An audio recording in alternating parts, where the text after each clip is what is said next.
Hello दोस्तों, नमस्कार। आपके अपने यूट्यूब चैनल पर आपका स्वागत है। इस वीडियो में हम बात करेंगे उन सभी कंपनियों के बारे में जो खबरों के दम पर सुबह बाजार के रडार पर देखने को मिलेंगी।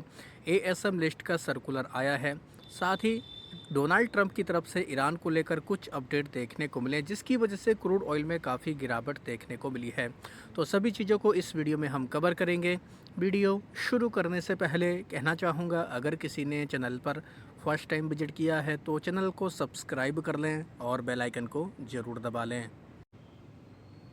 तो दोस्तों, आज के दिन भी भारतीय बाजारों में पॉजिटिव माहौल देखने को मिला। आज भी हम लोग को लगभग 135 पॉइंट के आसपास की तेज़ी देखने को मिली। निफ्टी 50 हरे निशान में बंद हुआ, लेकिन 24,000 के लेवल के पार फिलहाल क्लोजिंग देखने को नहीं मिली है। हो सकता है मे बी कल या परसों, यानी कल हम लोग कह सकते हैं, उम्मीद लगा सकते हैं कि 24,000 के पार निफ्टी 50 क्लोज हो सकता है। 24,300 के पार अगर हम लोग को क्लोजिंग देखने को मिलेगी तो कह सकते हैं कि बाज़ार में पॉजिटिव माहौल देखने को मिल सकता है, यानी कि हम लोग को ये तेज़ी कंटिन्यू देखने को मिल सकती है, क्योंकि एक बड़ा रेजिस्टेंस हमें उस लेवल पर ही देखने को मिलेगा। सेंसेक्स की अगर बात की जाए तो यहाँ पर भी पॉजिटिव माहौल रहा। 540 पॉइंट से ज़्यादा की यहाँ पर भी तेज़ी देखने को मिली। अब बात करेंगे डाउ जोन्स के बारे में। अमेरिका के बाज़ारों में भी काफ़ी उतार चढ़ाव है। 400 पॉइंट की तेज़ी के साथ में डाउ जोन्स फिलहाल देखने को मिल रहे हैं। 52,103 का इसने रिकॉर्ड हाई लेवल आज बनाया। इतिहास में पहली बार डाउ जोन्स हमें इस लेवल पर जाते देखने को मिला है। तो ये सिचुएशन थोड़ी बहुत चेंज भी हो सकती है, इस चीज़ का आपको ध्यान रखना है। डाउ जोन्स की क्लोजिंग, नैस्डैक की क्लोजिंग कैसी रहती है, बाजार के लिए काफ़ी इंपॉर्टेंट रहेगा। तो काफ़ी पॉजिटिव माहौल है, जिससे संकेत मिल रहे हैं कि भारतीय बाज़ारों में भी सुबह पॉजिटिव माहौल रह सकता है। नैस्डैक की बात की जाए, हालांकि नैस्डैक लाल निशान में है। ऊपरी लेवल से यहाँ पर दबाव आया, क्योंकि नैस्डैक ऑलरेडी काफ़ी अच्छा मोमेंटम दिखा चुका था। अब बात कर लेते हैं डोनाल्ड ट्रंप को लेकर क्या अपडेट्स सामने है। ट्रंप की तरफ से कहा गया है कि ईरान के साथ में जो डील हो रही है उसको कांग्रेस के पास में भेजा जाएगा रिव्यू के लिए।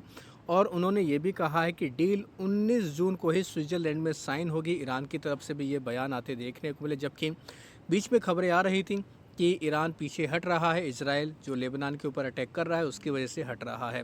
लेकिन अब हमें ये अपडेट आते देखने को मिले हैं कि डील 19 जून को ही होगी और स्विट्ज़रलैंड में होगी, और इसकी वजह से ट्रंप की तरफ से हम लोग को बयान भी आते देखने को मिले। क्रूड ऑयल में गिरावट हो चुकी है। $80 प्रति बैरल के नीचे क्रूड ऑयल आते देखने को मिल रहा है। क्रूड का नीचे आना दुनिया भर के बाज़ारों के लिए काफ़ी पॉजिटिव है, खासतौर पर भारतीय बाज़ारों के लिए तो काफ़ी शानदार खबर है। गिफ्ट निफ्टी की बात की जाए तो गिफ्ट निफ्टी भी पॉजिटिव है। 40 पॉइंट के आसपास हरे निशान में है। ये भी हम लोग को सिचुएशन चेंज होते देखने को मिल सकती है। तो ओवरऑल कह सकते हैं काफ़ी पॉजिटिव खबरें आ रही हैं बाजार के हिसाब से, और उसका पॉजिटिव इम्पैक्ट भी देखने को मिल रहा है।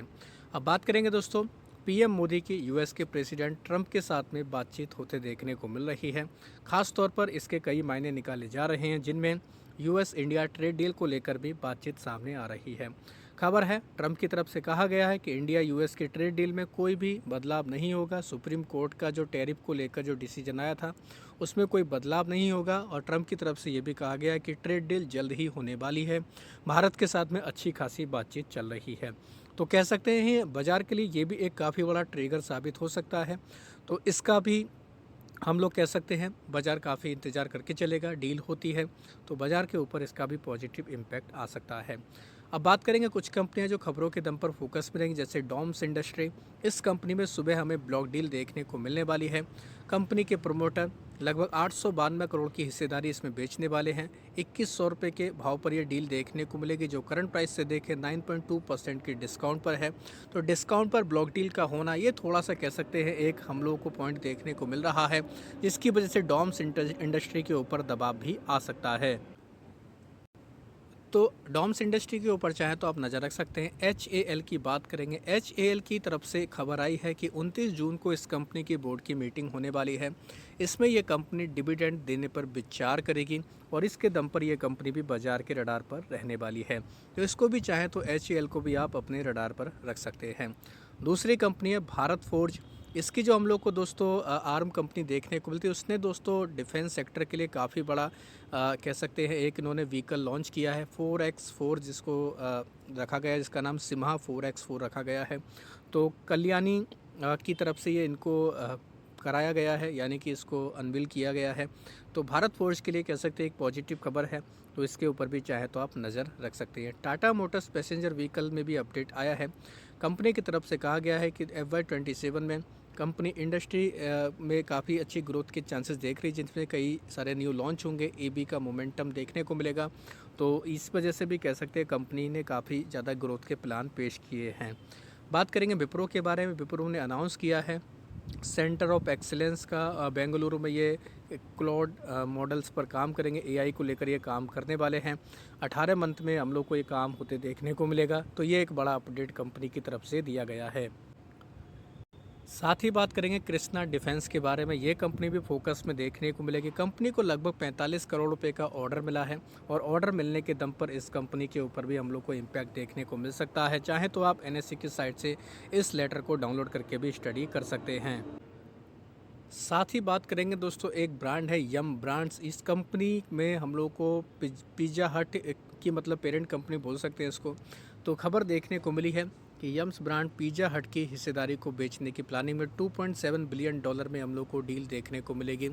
और आपको पता ही है भारत में पिज़्ज़ा हट के जो राइट्स हैं वो देवयानी इंटरनेशनल के हैं। तो देवयानी इंटरनेशनल इस खबर के दम पर काफ़ी फोकस में देखने को मिल जाएगी। तो इसको भी चाहें तो आप अपने रडार पर रख सकते हैं। एक कंपनी है टेम्बो ग्लोबल इंडस्ट्री। इस कंपनी की बोर्ड की मीटिंग थी और बोर्ड की मीटिंग में कंपनी ने स्प्लिट को मंजूरी दे दी है। 1:10 के रेशो में रखा, यानी कि 10 रुपये की फेस वैल्यू वाली कंपनी को 1 रुपये की फेस वैल्यू में स्प्लिट करने को मंजूरी दे दी है, यानी एक शेयर 10 टुकड़ों में बंटने वाला है। तो ये एक अपडेट आया है, तो इस कंपनी के ऊपर भी इसका हमें रिएक्शन देखने को मिल सकता है। इन्फोसिस की बात करेंगे। इन्फोसिस ने बेलमेट के साथ में करार किया है। AI ड्राइवन इंटीग्रेशन को लेकर ये काम करेंगे।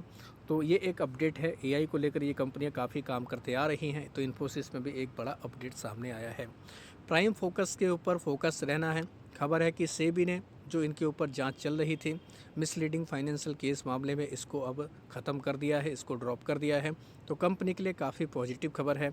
तो प्राइम फोकस ये कंपनी बाज़ार के रडार पर देखने को मिल जाएगी।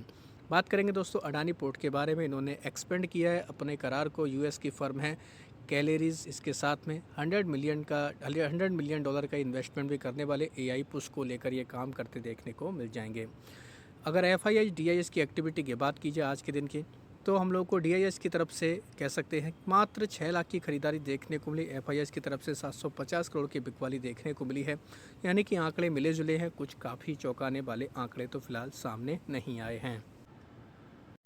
अब बात करेंगे ASM लिस्ट के बारे में। 16 कंपनियों के ऊपर एक्शन देखने को मिला, जिसमें Aegis logistic, Agarwal industrial corporation, एम्बिल हेल्थ केयर, इनके अलावा आनंद रेयंस, बाई काकाजी पॉलीमर, इनके अलावा सेनलव industry, Electrotherm, GS auto international, IFCI, IZMO, Motisons jeweller, MSTC, Optimus finance, साथ ही सिल्वर टच टेक्नोलॉजी का भी नाम है। BMB म्यूजिक, मैग्नेटिक्स और यूनिफिंज कैपिटल को स्टेज 2 में डाला गया है। 4 कंपनियां बाहर निकली, जिनमें भागेरिया इंडस्ट्री, ब्लस स्प्रिंग इंटरप्राइज, CMX होल्डिंग और नाइब लिमिटेड का नाम है। इनके अलावा लॉन्ग टर्म के ASM की लिस्ट में भी बड़ा बदलाव हुआ है। यहाँ पर भी कई सारी कंपनियों के ऊपर एक्शन देखने को मिला, जिनमें अपोलो माइक्रोसिस्टम, दिग्गज कंपनी, पॉपुलर कंपनी बाबा आर्ट्स, ब्लस स्प्रिंग इंटरप्राइज, साथ ही HP लीजिंग एंड फाइनेंस कंपनी, lotus eye hospital, Nibe limited, Saumya consultant और सेडोफैक्स टेक्नोलॉजी का नाम है। ये कंपनी हमें ASM की लॉन्ग टर्म की लिस्ट में ऐड होते देखने को मिल चुकी है। इनके अलावा 15 कंपनियां ऐसी हैं जिनके सर्किट बदले गए, जिनमें आप देख सकते हैं अमंता हेल्थ केयर का 5%, कोस्मो फेरिट का 2% सर्किट, गौतम एक्जिम का 10%, MSTC का 10% सर्किट हुआ है। साथ ही शाह मेटाकॉर्प का 20%, राजेंद्रनी फैशन इंडिया का 20%। बाकी कंपनियों के हम लोग को सर्किट 5 और 2% तक देखने को मिले हैं। तो सारे बदलाव सुबह बाजार ओपन होने के दौरान देखने को मिलेंगे, तो इन कंपनियों के ऊपर असर देखने को मिल जाएगा। वीडियो अगर आपको पसंद आया है तो चैनल को सब्सक्राइब कर लें और बेल आइकन को ज़रूर दबा लें।